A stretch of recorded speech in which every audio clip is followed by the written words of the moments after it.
everybody, welcome to day 6 of the Thompson Smiley Pontrift to Cape Town tour, cycle tour. We've left this morning at Tiernissen and we're riding through to Tromsburg. We've just finished our first 78 kilometers and we've just come in by Glen College. We now get off the buses, our road bikes, and we get onto our mountain bikes, riding to Bloemfontein, through Bloem, and then we head to Edenburg and then on to Tromsburg. It's going to be our longest day on tour, 215 kilometers in total. The guys are in high spirits. As you can see, it's a BCRCA day. Very nice to be wearing their kit, and thanks to BCRCA and all the channel owners at BCRCA for their contribution to this worthy cause. It's fantastic. And the virtual riders, well, your celebrity captain today is White Lightning, Alan Donald. Absolute legend, one of our greatest fast bowlers around. Thanks Alan for being the celebrity captain for the day. Guys, enjoy the recordings of our ride through Bloem and onto Tromsburg. Turn your wheels and don't forget, ride as much as you can on this virtual ride to stand a chance to win a trip to Sabon. Enjoy guys, have fun out there.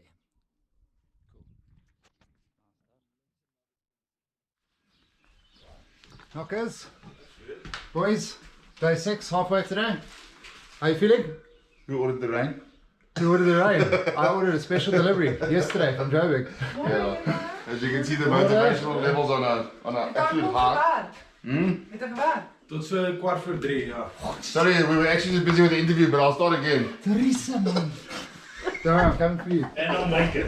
Start again, boys. How you feeling? How you feeling? Day 6. Oh. Yeah, motivation levels are a little bit low. It's getting harder and harder every morning to wake up. Some rain outside. I'm not looking forward to that, but it's good news. It is what it is. Terence, you were struggling a bit yesterday afternoon? Not struggling, but tired. Tired. I was very, very tired, but hopefully today we've got a little bit of energy. I've got lots of stuff here that I'm going to keep me going through the day. But we should make it to the other side. Good, guys. Good. Good day riding. Yeah. If not, why not? Yeah. If not, we pretend.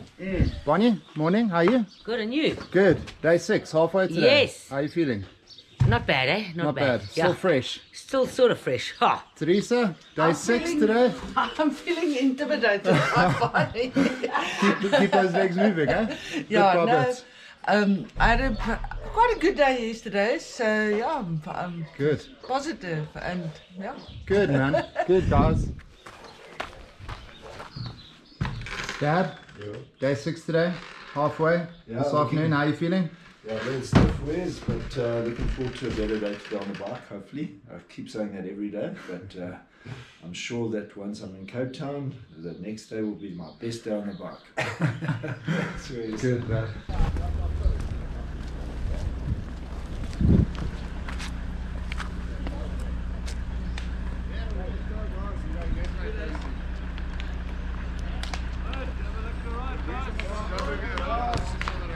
Day 6, guys.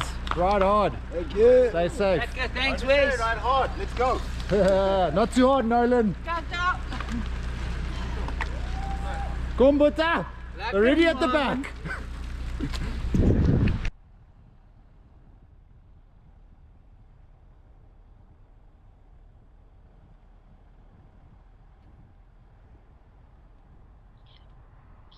I'm delighted to be chatting with former South Africa pace bowler Alan Donald, who is taking part in this Thompson Smile Foundation effort. And day 6, Tiernissen to Tromsburg, 216 kilometers in all. Alan, you are the captain for this particular day.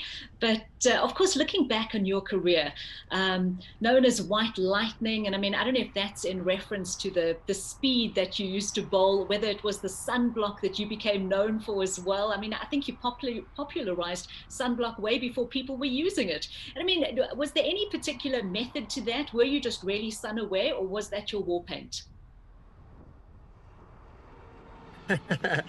It actually happened in Australia, funnily enough. I watched a guy called Craig McDermott. He's actually a very good friend of mine. Craig McDermott was one of Australia's big fast bowlers, big names.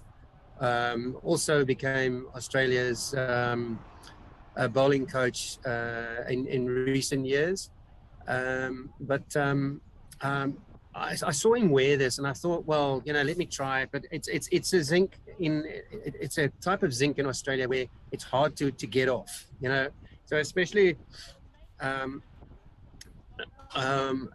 with my big beak, you have to be very careful and get that covered up. And the Australian sun is ferocious. So I started this trend, and it just ran with me. And when I got home, there was a company called Crazy Zinc that approached me to say, listen, we've got pink, we've got green, we've got yellow, we've got orange, we've got everything. And that's where it all sort of rolled from and become sort of my trademark thing going on the field, whether it was colored clothing or whites or whatever it may be, it became part of me. So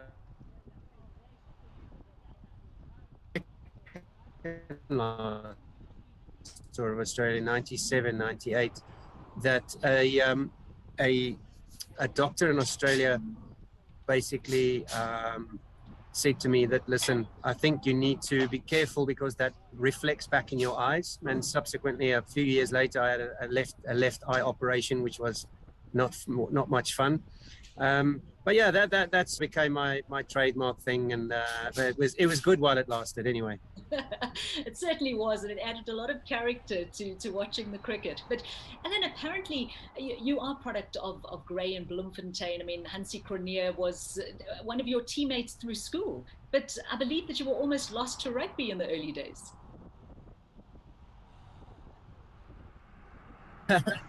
Yeah, like every young South African wants to become a Springbok. Unfortunately, my nickname at school was, and this is not having a dig at Naas Botha, but my nickname at school was Naas because I kicked every ball that I got, I kicked away. So, but look, I love rugby. I really love rugby, like I do now. I'm passionate about the game. I really am. I don't miss a game. I'm a massive Cheetah supporter, obviously, and a Springbok supporter. Why not? I just think that the game of rugby has evolved so much, like the game of cricket has evolved so much.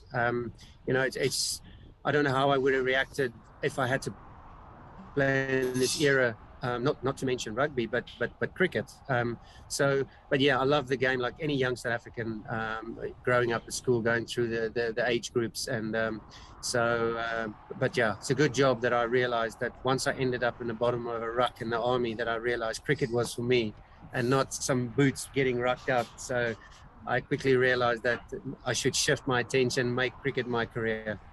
Yeah, it seems like you were really fighting this whole bowler situation because you wanted to be a batsman as well. No, I quickly realized that batting wasn't for me.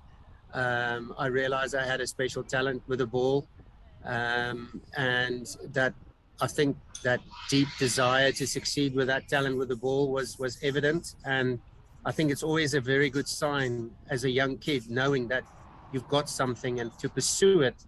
And I think that the thing that really kept me in, I was passionate about it. And that drove me from a daily point of view that I wanted to become successful and wanted to become someone that people can look up to and say, listen, we want to lead, and thankfully, sitting here today, I've had no regrets looking back at my career. It was fun. It was a lot of fun. Looking back at you, finishing school, making the decision to go to Warwickshire. And I mean, I even saw an interview with Hansie where he said he wasn't sure you'd make it, but obviously making that move, the raw talent that you had, they appreciated that. And the development that happened during your time there was phenomenal. Yeah, it's the best decision I ever made. And I always dreamt about playing county cricket. Well, I wouldn't say dreamt about it, but my granny, my granddad and my uncle, whenever I got to their house, they always had these Wisden and cricket magazines, magazines, and I used to look through them and look at the players that are playing county cricket, and I thought one day that would be great if I could get there. And that came by pure luck and chance when Graham Brown was the head coach of Warwickshire, came over to South Africa and said to Dr. Bacher, I like this young wiry young lad from Free State. He seems like he could do some damage. Let's give him a go. So I went over to Warwickshire and had an unbelievable time there. It was the best development for my cricket. It was just what it was needed. From 1987 till 91, when we came back, I felt I was ready. I felt I was ready to play big time cricket when South Africa got back into national cricket. But it was the best preparation for me, playing against some of the heroes that I looked up to in those magazines. So it stood me in great stead. Yeah, you know, you look at that tour of India back in 1992, and you know the likes of Courtney Walsh and Curtly Ambrose. What sort of introduction was that in terms of the caliber fast bowler that was out there?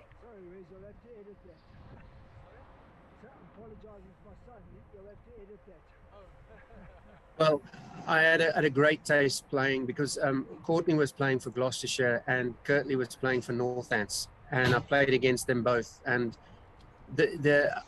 and Malcolm Marshall was the other guy that played for Hampshire. And I think that the three of them were so open to having a chat to, so open to asking questions to, and especially Malcolm Marshall. You know, I spent a session and a half in their change room while his team was out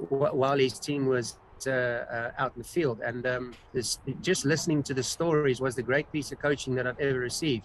And also to have played against Richard Hadley, right at the start, him and, you know, their overseas, Nottinghamshire's overseas players was Clive Rice and Sir Richard Hadley, and he and both of them just came back from a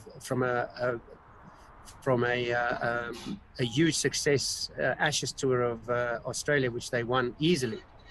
And to have just connected with those people really was it was just I was literally in heaven then, because you could just fire away and just milk and ask, and whatever, you know, you just sit there, you shut your mouth and you listen to what those guys have done in their careers, and that was enough for me. That was enough learning. That was the best coaching I've ever had.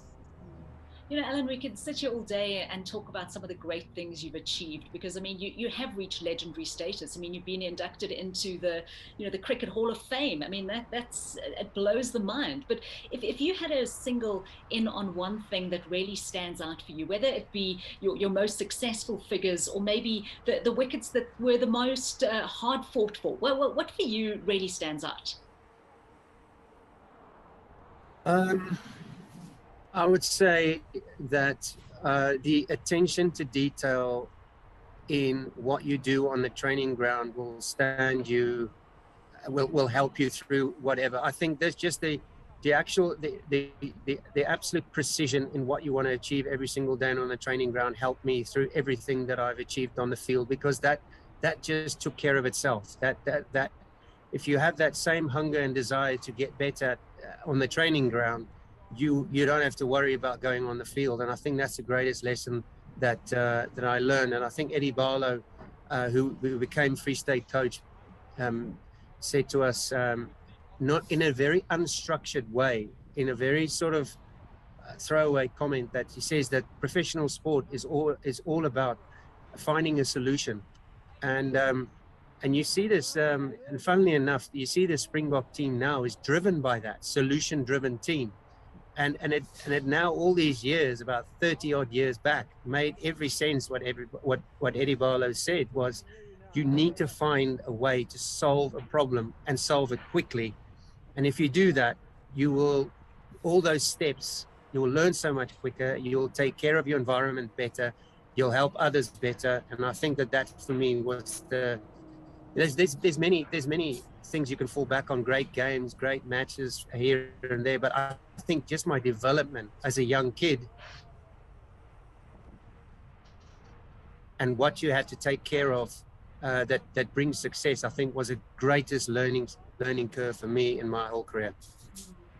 You know, obviously there were plenty of highs, but I'm sure there were a few lows as well. I mean, how do you bounce back from disappointment? Is there anything that stands out as something where you almost wanted to throw in the towel and say enough of this nonsense, you know? Or is there something that made you that sad?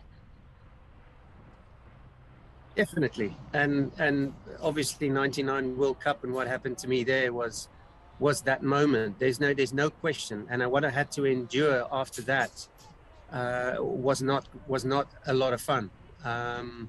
And to deal with that disappointment, and also it is you were involved in that moment, and it was you that was run out, and you were one run away from the World Cup final at Lords against Pakistan. But I did receive quite a bit of counselling from a guy in Birmingham that knew Bob Woolman very well, over and over again. That made me feel a lot better. It made me want to, put my boots up, hang my boots up, and walk away from it and think, well,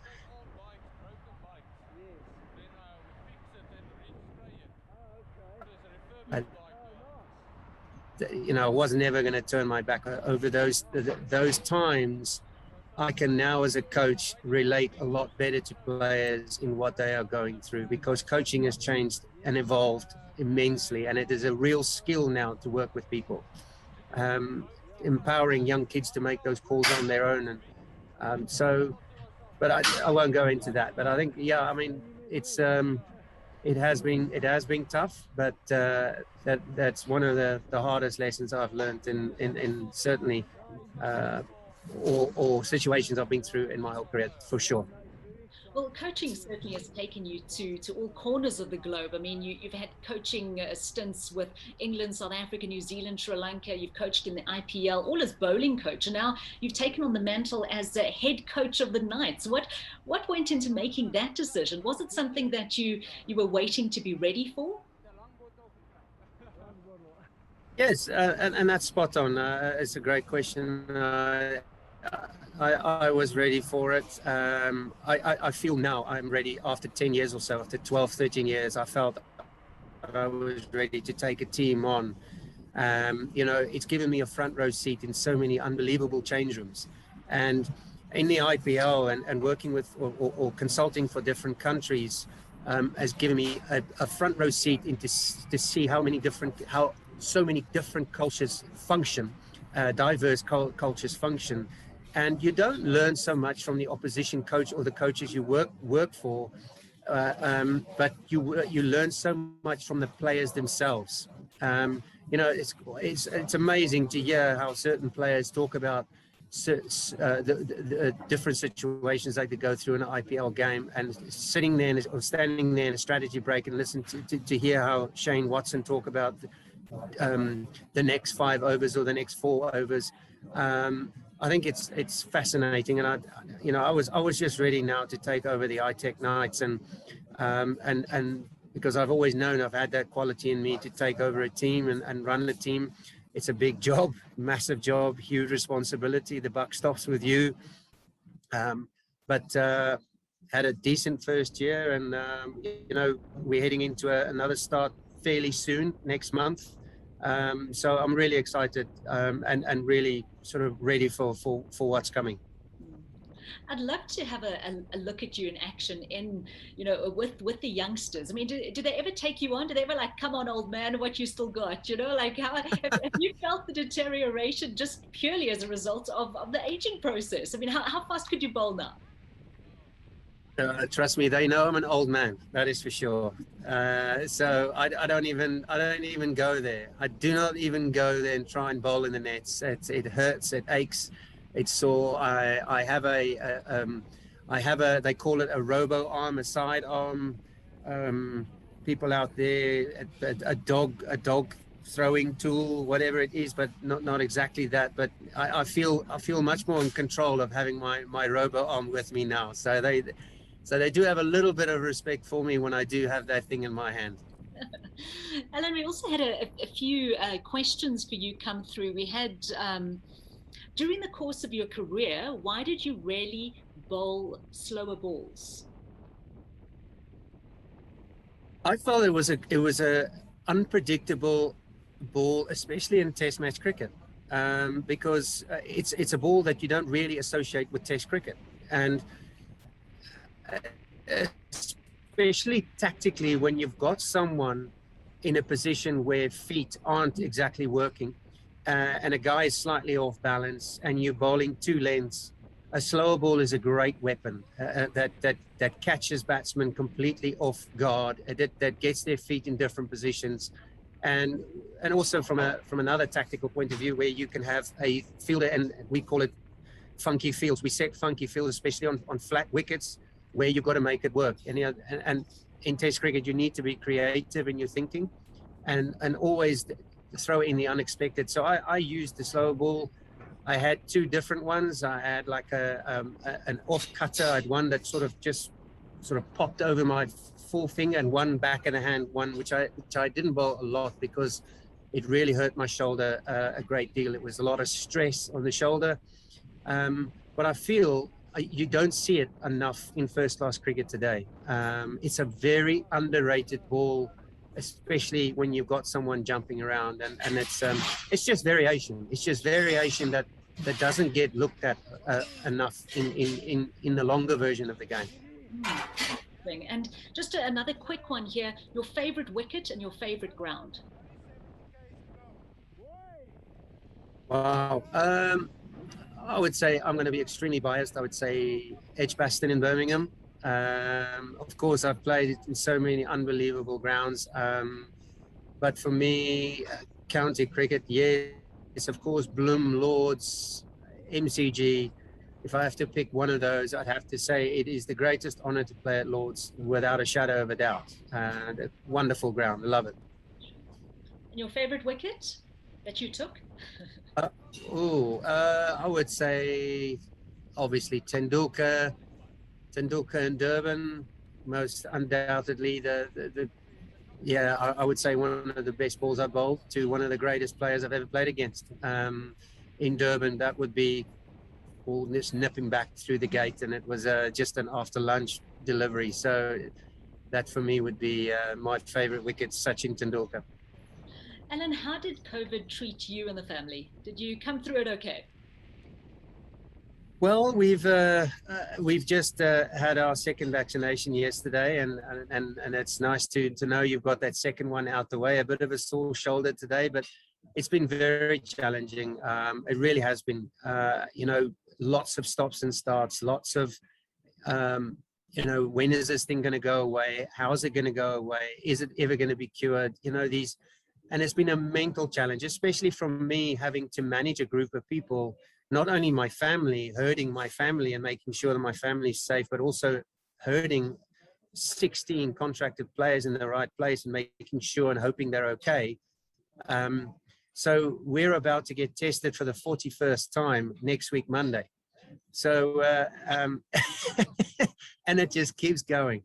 But look, I just, and it's so good to see yesterday. I was tested in Cape Town yesterday at the Momentum facility in Durbanville, and I must say it was so good to see so many people pitch up there getting vaccinated. It really is, and I can't say enough of how good these people are in doing their jobs and making sure that things are moving swiftly. We didn't sit long. We were really well looked after, and I take my hat off to those people who did all those jobs. Those frontline workers have done an amazing job. But I just want to urge people: go get it done. Go get it done. Do not listen to all these stuff that goes in social media about this vaccine is this and this vaccine is that. It's you got to get it done. It will save lives for sure. Indeed, yeah. I also went for mine, and it works like clockwork. So they've really got it down pat. Alan, just in terms of the cycling, where does cycling fit into your life? Is it part of your exercise regime, staying healthy and fit? Yeah, I love my mountain biking. I was a big road biker. So about 11 years, we used to go climb, as a team, used to climb on our bikes and do, say, 50, 80. And then as a Sunday morning ride. And then, of course, I came off my bike in a big way, like most of us do. But I spend more time now doing the trails here in this Franschhoek area, the Winelands area, where you can take your bike on a Sunday morning and do some exercises. It's absolutely awesome.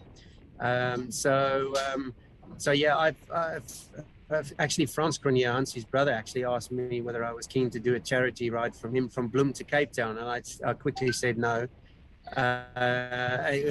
Just a monster ride.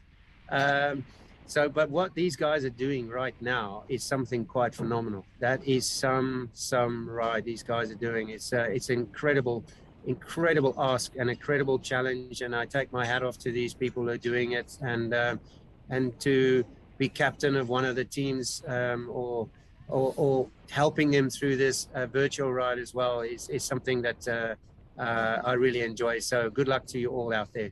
Yeah. Well, we're all doing it to raise money for these bursaries for education, which, you know, obviously is something that needs to be driven in this country. How important do you think education is here in South Africa? Oh, it's massive, and we see so many people who haven't got the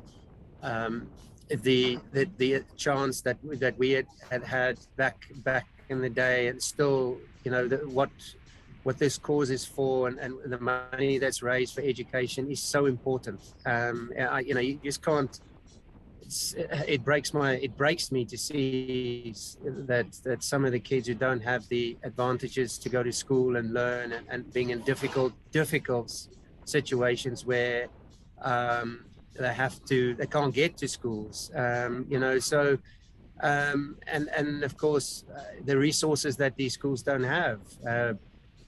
Without books you can't do much, but we'll do everything in our power to make sure that we educate as many South Africans, millions of South Africans that don't have this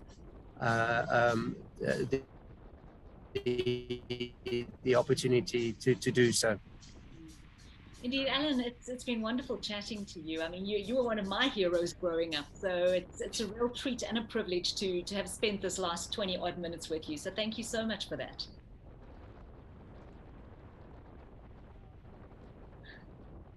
Thank you, Leanne. Thank you so much, and great to see you again. And it's been a privilege to chat to you. Thank you so much.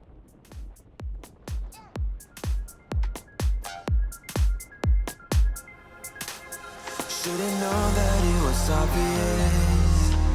Should've read between the lines. Caught the eyes of the audience.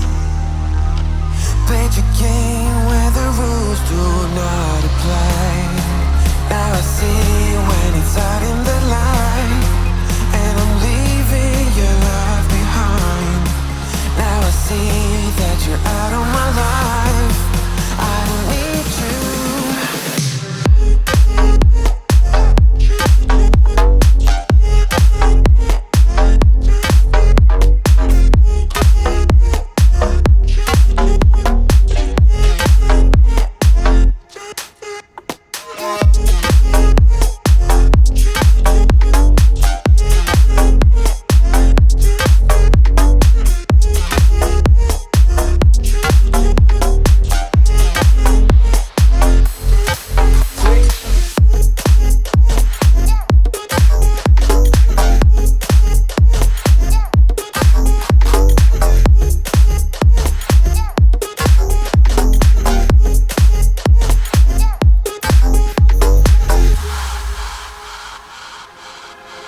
Every day we had another fight. I was far too blind to realize that our love had got out of control. Should've known I was better off alone. Now I see when it's out in the light, and I'm leaving your love behind. Now I see that you're out of my life. I don't need you.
was knocked down, heard the countdown through the haze in the face of defeat, yeah.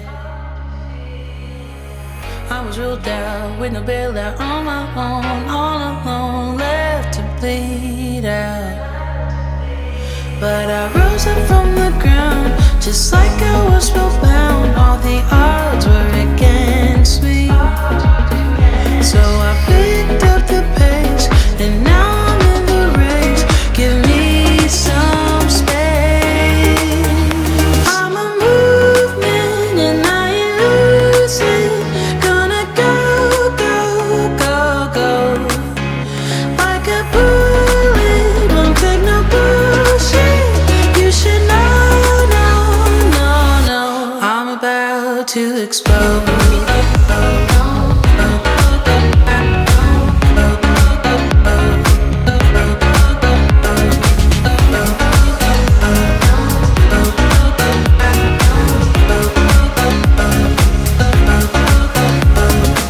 So I've been told that I should fold and give in. I can't win in this game, no.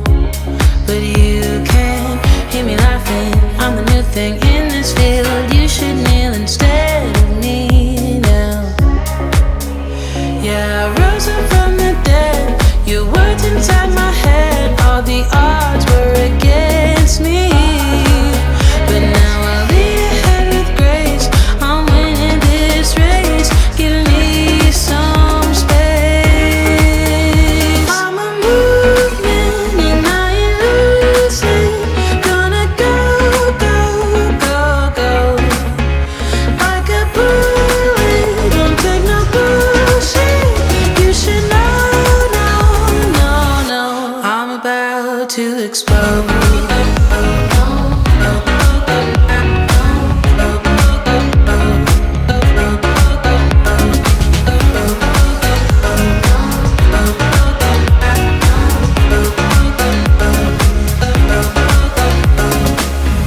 I ain't asking for permission, no. I don't have to say I'm sorry.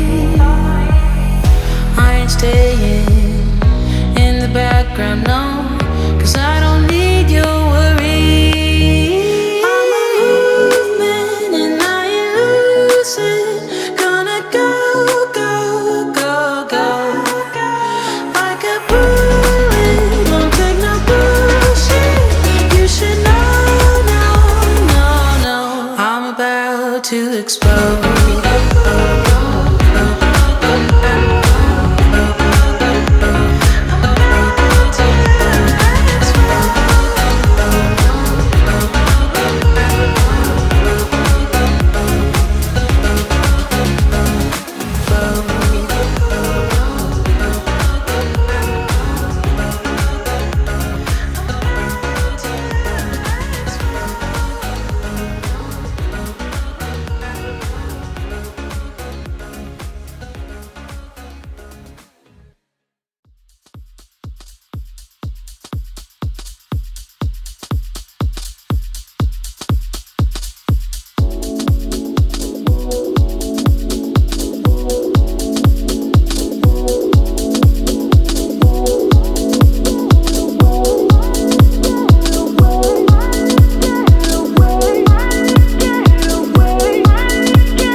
Put your body on the kitchen table and move the dishes to the side. Yeah. Girl, you always tend to drive me crazy, looking at me with those eyes. Yeah. Put some music on, turn the lights down low, throw the pillows off the bed, blow the candles out, move your body slow. You got something on your mind, I'ma try to help you let it go.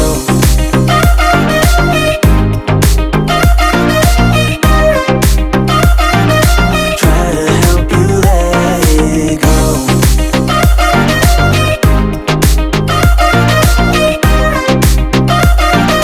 Try to help you let it. Baby, I still wear the shirt you gave me, 'cause it reminds me of the times when I was down and you were there to save me, telling me that I'll be fine. Put some music on, turn the lights down low, throw the pillows off the bed, blow the candles out, move your body slow. You got something on your mind, I'ma try to help you let it go.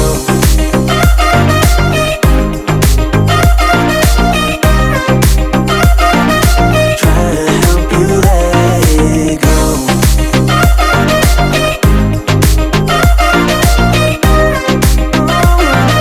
Try to help you let it. If you got something on your mind, I'ma try to help you let it go. You got something on your mind, I'ma try to help you let it go. Baby, I'ma try to help you let it go. Oh no.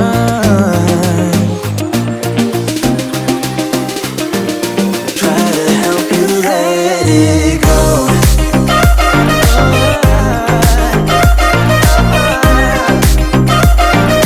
Try to help you let it go.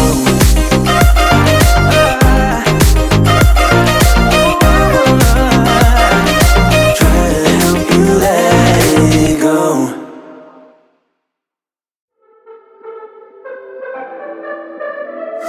I could be lying and tell you you're fine. I could be lying the rest of the night, but I won't do it, no way I'm saying so. I could pretend that you're doing okay. I could give in when you want it your way, but I won't do it, no way I'm saying so. He's been seeing someone else. He's been paying for hotels. Oh, it breaks my heart to have to tell you this. And baby, I know it hurts. I know it hurts. The faster you realize, the quicker you learn. So don't be afraid to open the scars he left behind. You won't believe who he's calling that to. You don't deserve what he's putting you through. It's not your fault, though, no way I'm saying so. Promise you'll end it the second you can. Promise I'll be here to hold you, my friend. It's not your fault, though, no way I'm saying so. He's been seeing someone else. He's been paying for hotels. Oh, it breaks my heart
I can hurt you like you hurt me too.